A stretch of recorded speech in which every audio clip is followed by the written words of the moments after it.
Olá a todos, é um prazer estar aqui participando de mais um programa do Universidade na Madrugada. Meu nome é Beatriz, eu sou sócia do escritório Giugliani Advogados, sediado em São Caetano do Sul e com 2 pontos de apoio na Vila Olímpia e em Miami. O nosso escritório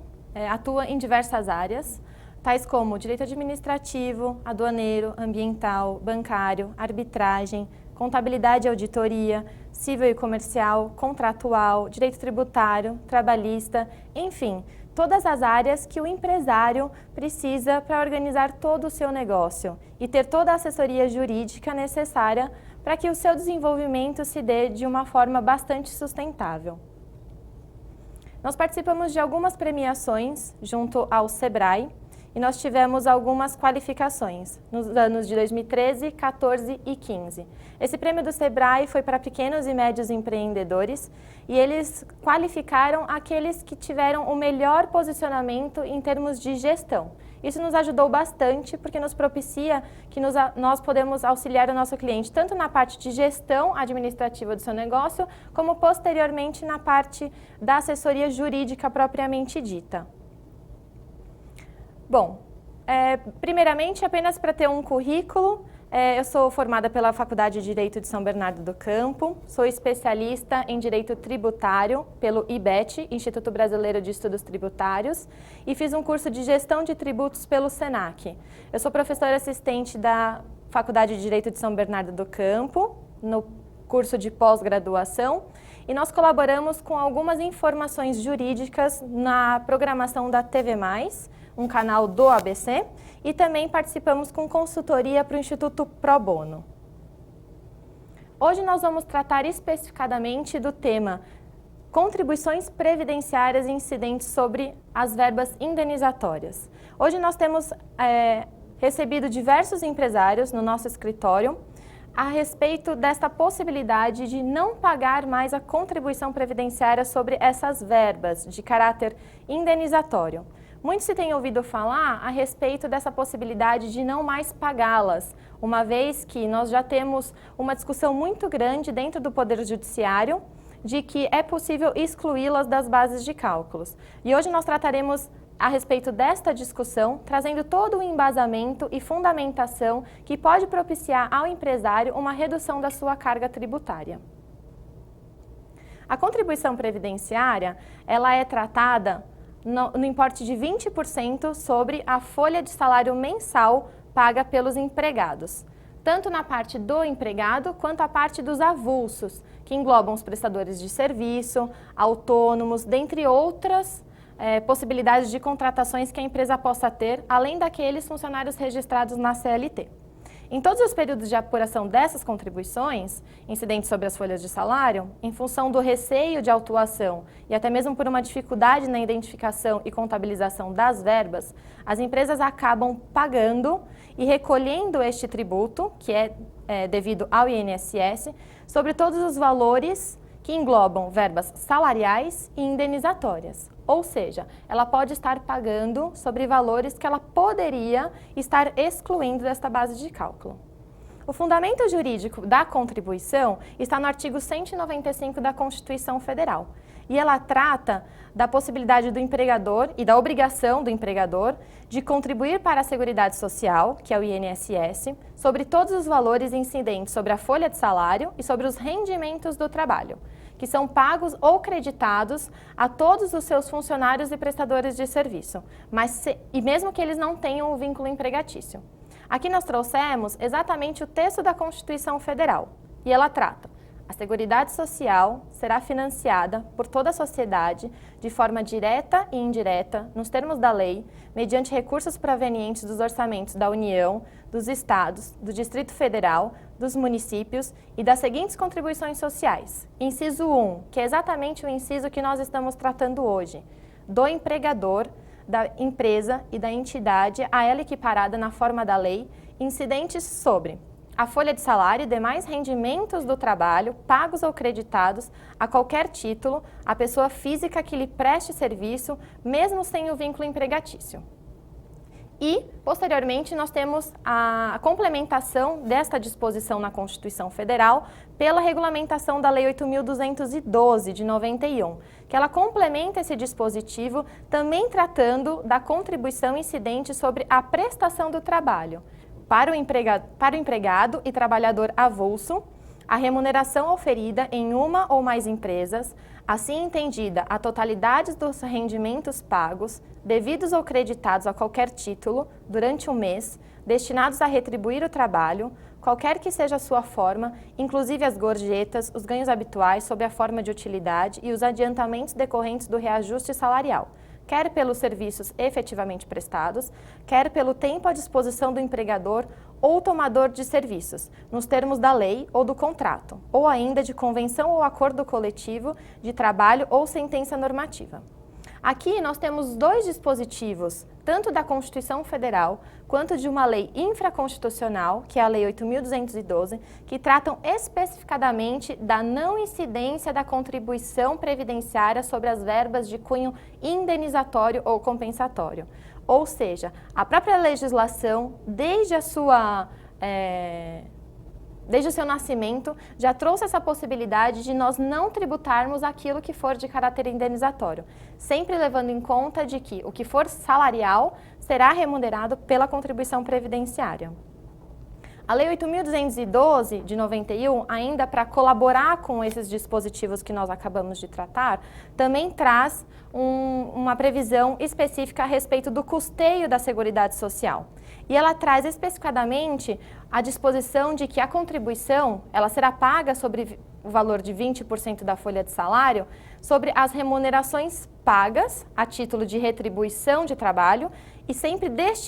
destinadas àquele custeio do que eu efetivamente trabalhei. O que eu estiver tratando de uma verba que eu estou indenizando um tempo, um adicional ou algo do tipo, eu poderei tratá-lo como natureza indenizatória.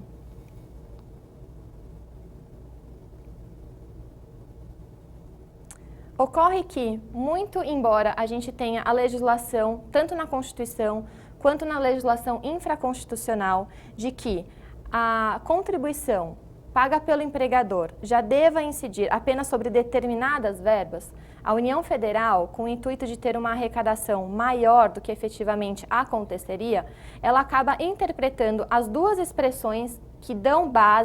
a base de cálculo da contribuição de uma forma muito ampla. Ou seja, quando ela trata da expressão valores destinados à retribuição do trabalho, ela entende que, por retribuição ao trabalho, eu tenho qualquer verba que eu possa pagar ao meu empregado ou ao meu prestador de serviço. E por conta disso, a contribuição acaba sendo maior.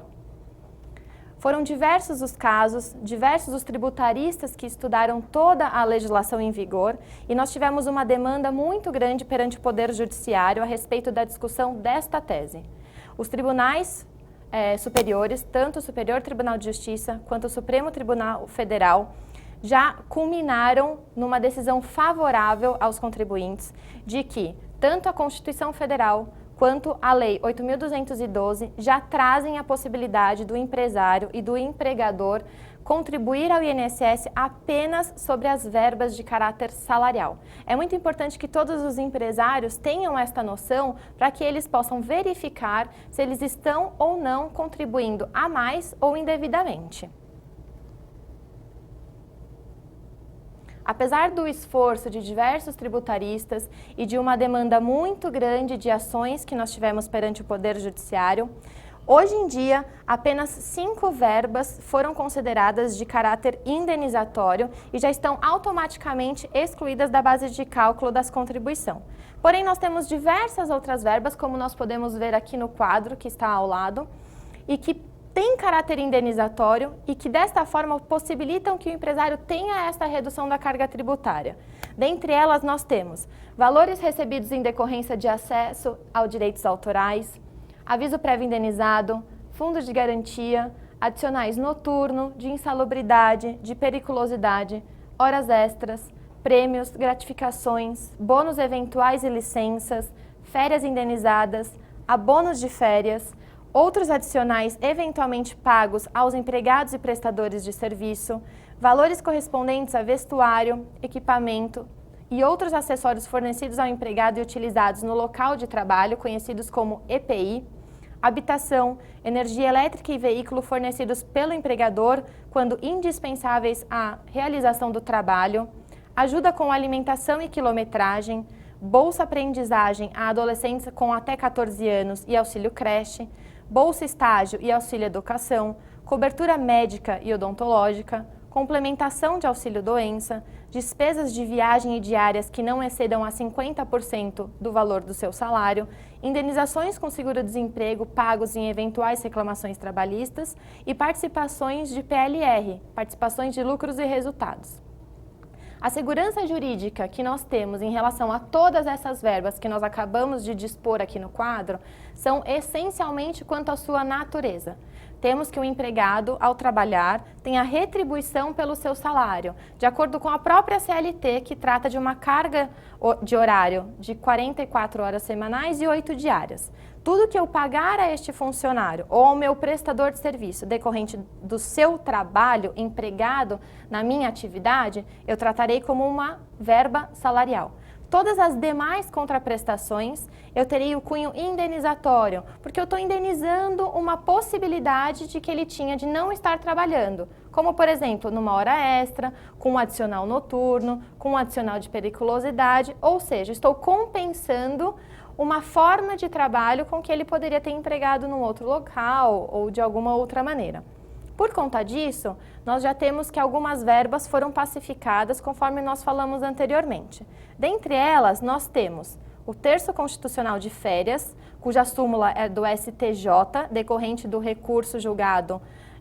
neste tribunal, o aviso prévio indenizado, também julgado no STJ, auxílio doença de 15 dias, também julgado no STJ. Todos essas verbas de caráter indenizatório já têm o reconhecimento por súmula. Outras 3 verbas têm o reconhecimento perante o STF, ou seja, salário maternidade, adicional de horas extras e o auxílio alimentação. Diante de todo este posicionamento e diante da possibilidade do empresário já poder contribuir apenas sobre as verbas indenizatórias, é muito importante ele ter a consciência de que ele pode pedir a restituição ou até mesmo utilizar o crédito de que ele pagou a mais ou indevidamente por meio da compensação. Toda esta revisão do que foi pago a mais ou indevidamente abrange um período de 5 anos. Ou seja, a partir de agora, conto 5 anos para trás, que é o prazo que o CTN me permite poder rever contribuições e tributos pagos a maior, e depois disso eu posso pedir a restituição ou a compensação. O Instituto da Compensação é sempre muito mais vantajoso para o empresário, porque a partir do momento que ele levanta o crédito, ele pode utilizar para o pagamento das próprias contribuições que ele tem futuramente. No caso da impossibilidade de se operar a compensação por meio da Perdecomp, restará a ele o pedido de restituição. No pedido de restituição, após a retificação de todas as declarações necessárias, ele requererá esse valor e ele receberá em espécie após a análise pelo órgão competente. Aqui nós trouxemos um exemplo para mostrar para vocês o caso concreto de uma empresa. Nós analisamos uma pequena empresa e trouxemos todos os valores que ela contribuiu a mais sobre valores indenizatórios, quais sejam adicional noturno, hora extra, descanso semanal remunerado, terço constitucional, aviso prévio e comissões. Sobre estes valores, ele recolheu R$ 55 mil de contribuições previdenciárias, cujos valores foram recolhidos indevidamente. Por serem verbas indenizatórias, ele poderia não ter incluído essas verbas na base de cálculo. E por conta disso, ele tem o direito a compensar este valor com as contribuições futuras que ele tenha que pagar. Uma questão que fica muito em debate é quais as empresas que podem utilizar desta tese da não incidência da contribuição previdenciária sobre as verbas indenizatórias. Aqui nós trouxemos um quadro mostrando para vocês, de forma bastante simples, quais as empresas que podem ou não se beneficiar disso. Primeiro, empresas tributadas no lucro presumido ou no lucro real nos últimos 5 anos e que ainda estejam nesses regimes de tributação. Segundo, empresas tributadas no lucro presumido ou no lucro real nos últimos 5 anos, ainda que hoje já optem pelo Simples Nacional, ou ainda empresas que hoje estejam enquadradas na desoneração da folha de salário. A desoneração da folha de salário foi uma alteração na possibilidade de se pagar, ao invés da contribuição sobre a folha de salário, a contribuição previdenciária patronal, que é uma alíquota que incidirá sobre o valor do faturamento.